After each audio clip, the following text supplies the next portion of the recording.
Para comprender Génesis 22, debemos sumergirnos en el cercano Oriente Antiguo, un mundo donde la vida humana estaba impregnada de lo sagrado. En Mesopotamia, los reyes asirios ofrecían prisioneros de guerra a Asur. En Cartago, las urnas del Tophet guardaban cenizas de niños sacrificados a Tanit y Baal-Hamon. En este contexto, el sacrificio humano no era aberración, sino un acto extremo de negociación con lo divino. El relato de Génesis 22 no surge en un vacío teológico, sino en un mundo donde el sacrificio humano, aunque marginal, era un recurso extremo en situaciones de crisis. Textos como Éxodo 13, 2, Conságrame todo primogénito, y el voto de Jefte en Jueces 11, 30-40, donde sacrifica a su hija, sugieren que, en las etapas más antiguas de Israel, existió una tensión entre la devoción religiosa y la preservación de la vida.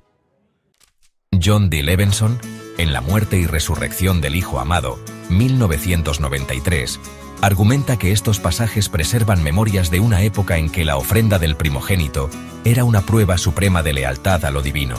Francesca Stavrakopoulou, en El rey Manasé y el sacrificio infantil 2004, añade que, aunque no hay evidencia arqueológica masiva en Israel, la recurrencia de estos relatos indica que el sacrificio humano fue una posibilidad cultural, especialmente bajo influencias cananeas o en contextos de guerra.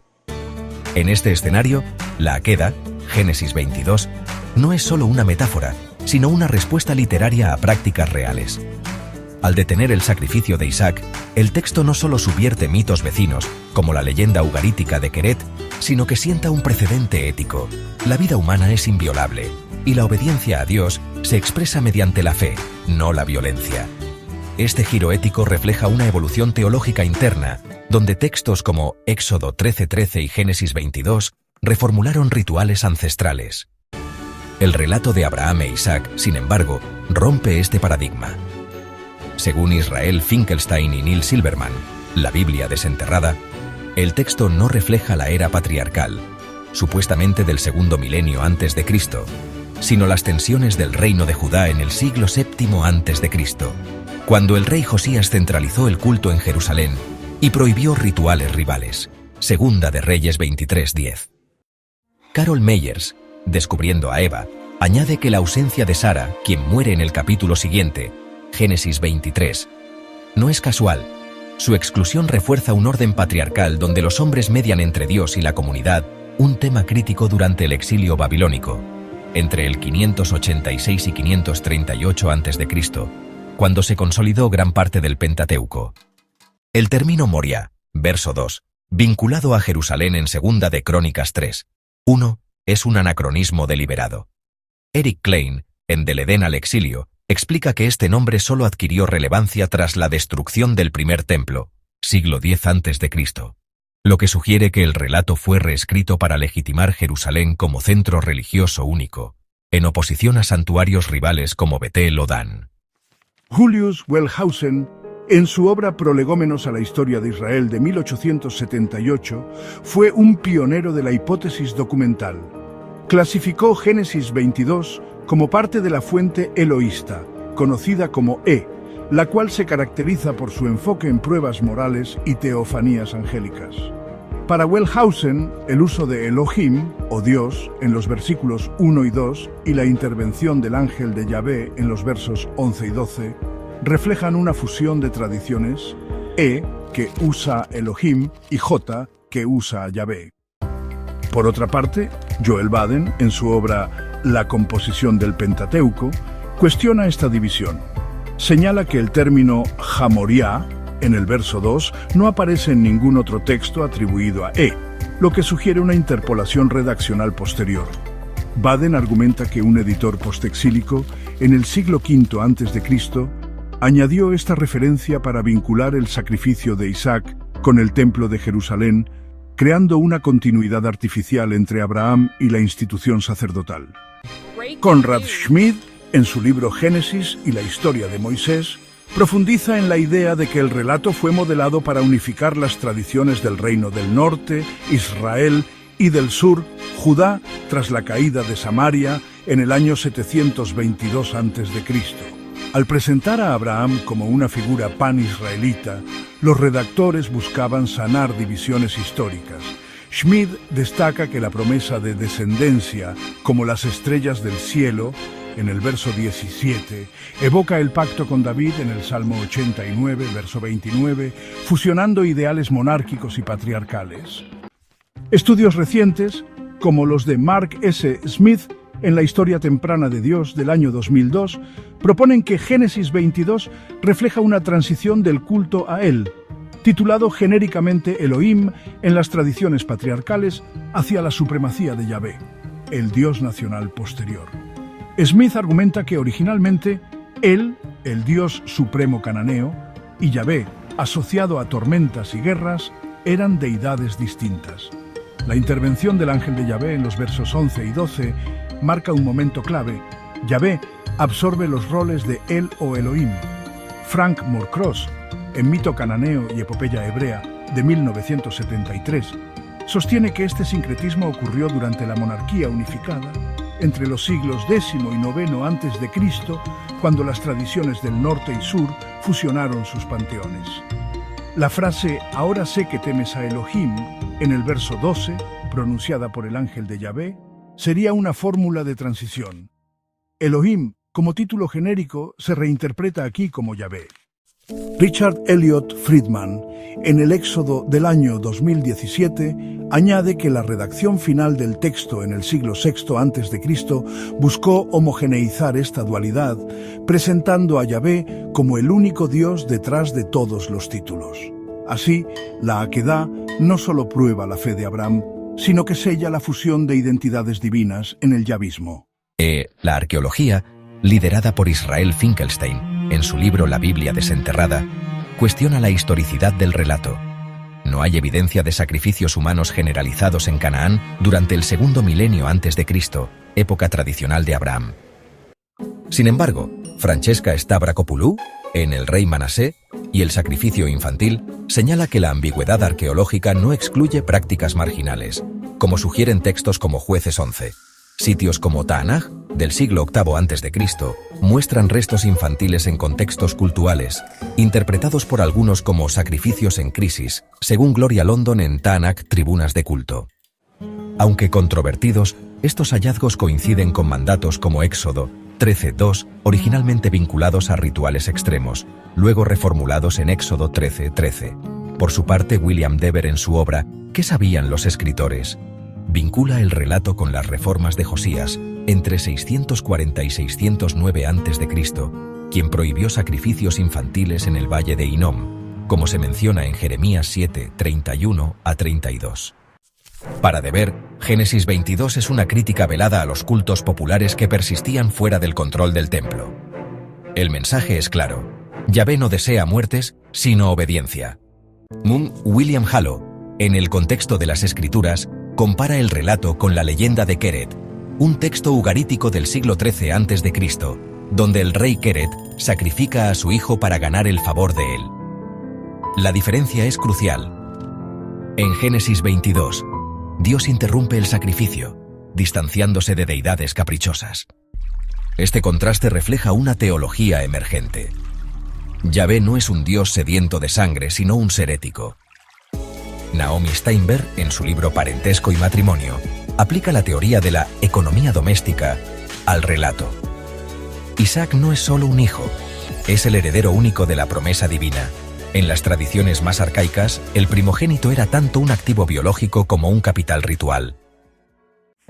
Como sugiere William H.C. Propp en Éxodo 1:18, la orden de consagrar primogénitos en Éxodo 13:2 podría haber implicado originalmente su sacrificio, una práctica luego sustituida por la redención, como se menciona en Éxodo 13:13.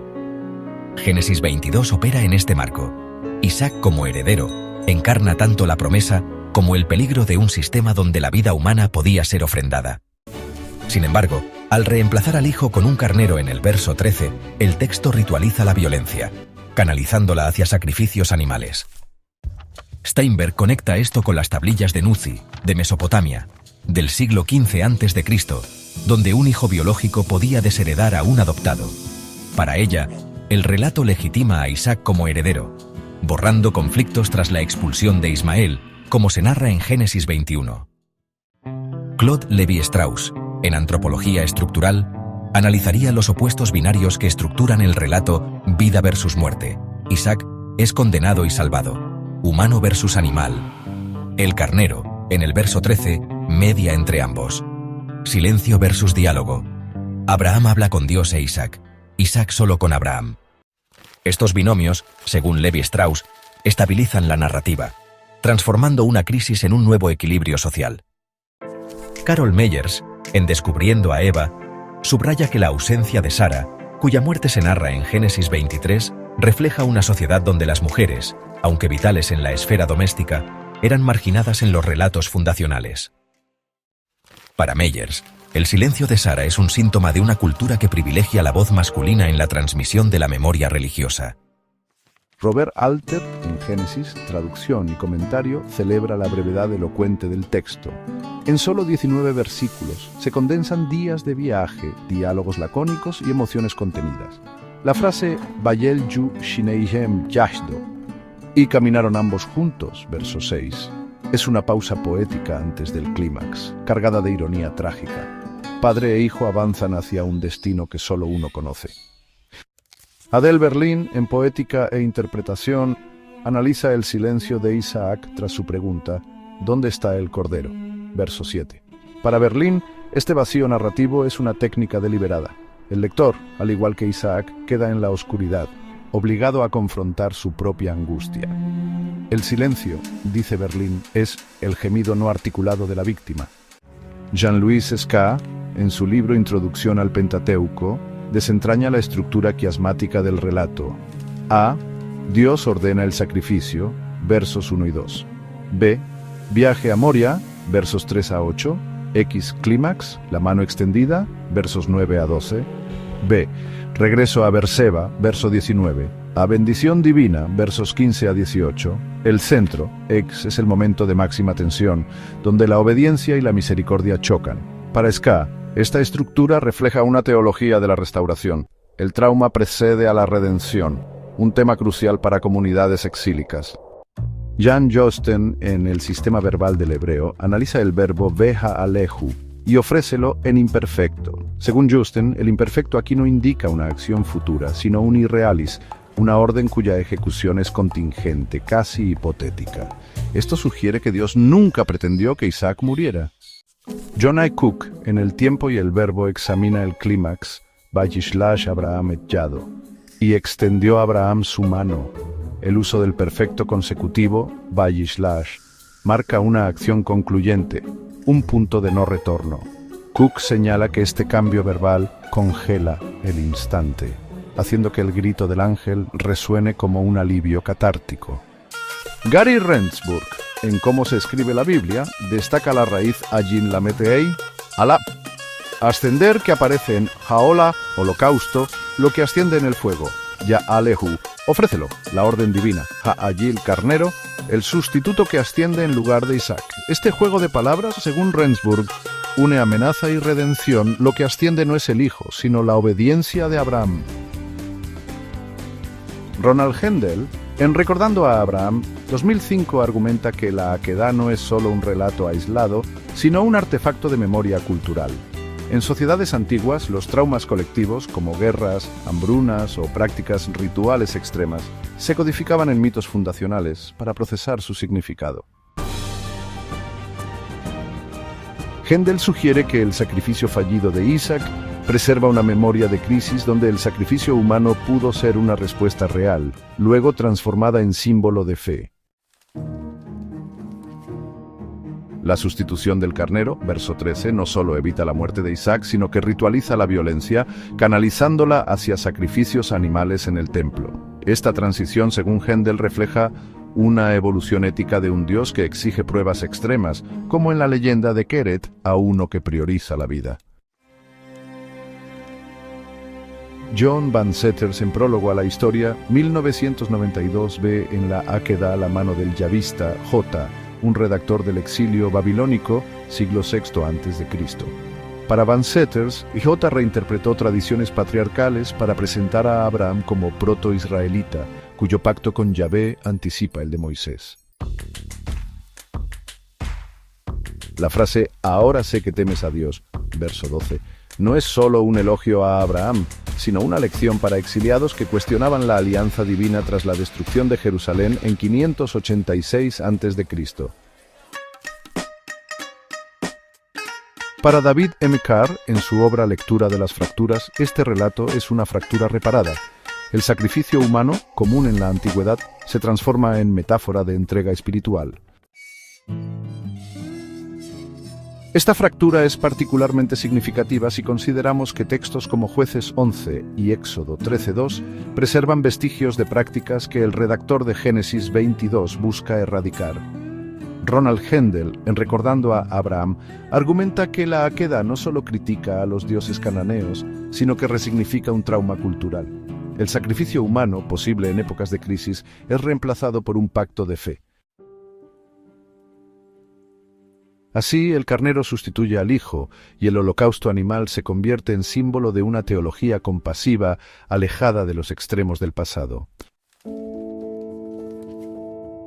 La transición de Elohim a Yahvé también tiene implicaciones en cómo se construye la memoria religiosa. Ronald Hendel, en su libro Recordando a Abraham, de 2005, señala que el relato preserva vestigios de un conflicto teológico temprano. Mientras Elohim, como deidad patriarcal, demanda pruebas morales, Yahvé, como Dios nacional, enfatiza la obediencia incondicional.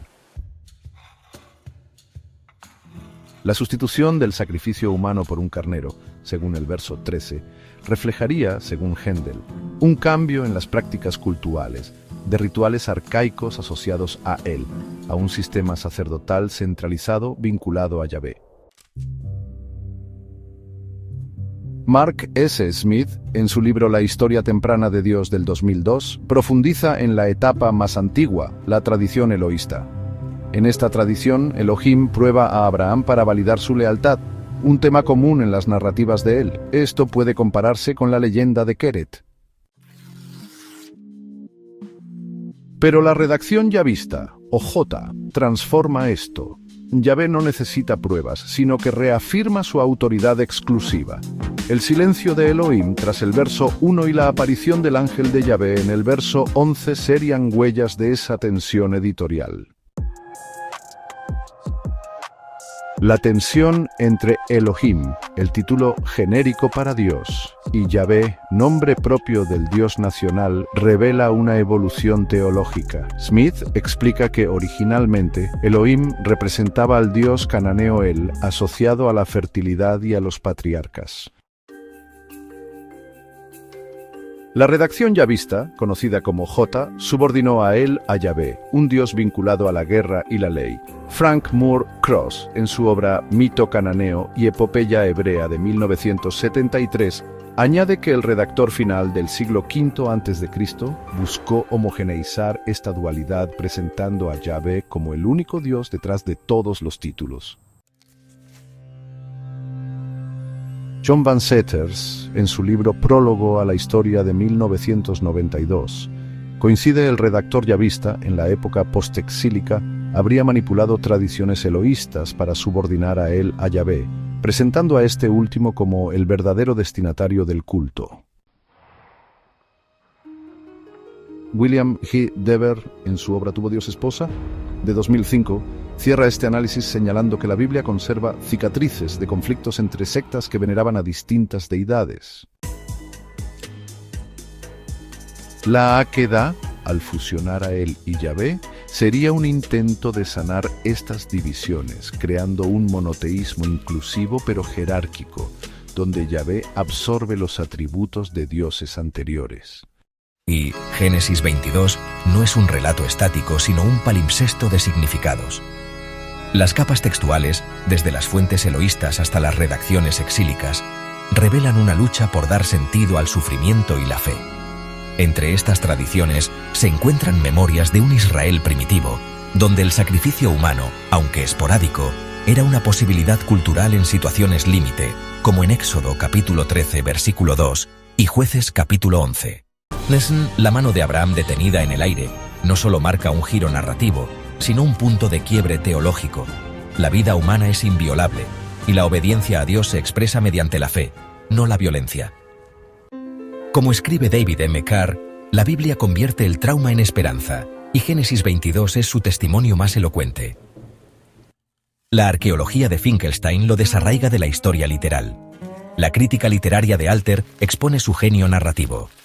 La antropología de Steinberg descubre sus tensiones sociales, y la lingüística de Justen desnuda su urdimbre verbal. Desde una perspectiva aconfesional, el relato es un artefacto de resiliencia cultural. Comunidades en crisis, como el exilio babilónico, reescribieron su pasado para afirmar que Dios no exige muertes, sino confianza. Como señala Dever, este proceso no fue pacífico. La Biblia conserva cicatrices de luchas entre sectas que veneraban a distintas deidades. Génesis 22, al fusionar a Elohim y Yahvé, sería un esfuerzo por sanar esas heridas creando un monoteísmo cohesivo desde la diversidad. En palabras de Carr, la Biblia es un espejo quebrado donde cada fragmento refleja una herida antigua y una esperanza renovada. En Génesis 22, ese espejo nos devuelve nuestra propia imagen, seres suspendidos entre el altar y la compasión, entre el silencio de Isaac y el grito del ángel. La Akedá, desde esta perspectiva, no es solo una historia de fe, sino un mapa de la evolución religiosa de Israel. Las capas textuales revelan cómo una comunidad en crisis, como el exilio babilónico, negoció su herencia teológica, integrando a él, el Dios de los patriarcas, en la identidad de Yahvé, el Dios de los profetas y el templo. Como señala William G. Dever en su libro ¿Tuvo Dios esposa? Del 2005, este proceso no fue pacífico. La Biblia conserva cicatrices de luchas entre sectas que veneraban a distintas deidades. Génesis 22, al fusionar a Elohim y Yahvé, sería un esfuerzo por sanar esas heridas, creando un monoteísmo cohesivo desde la diversidad.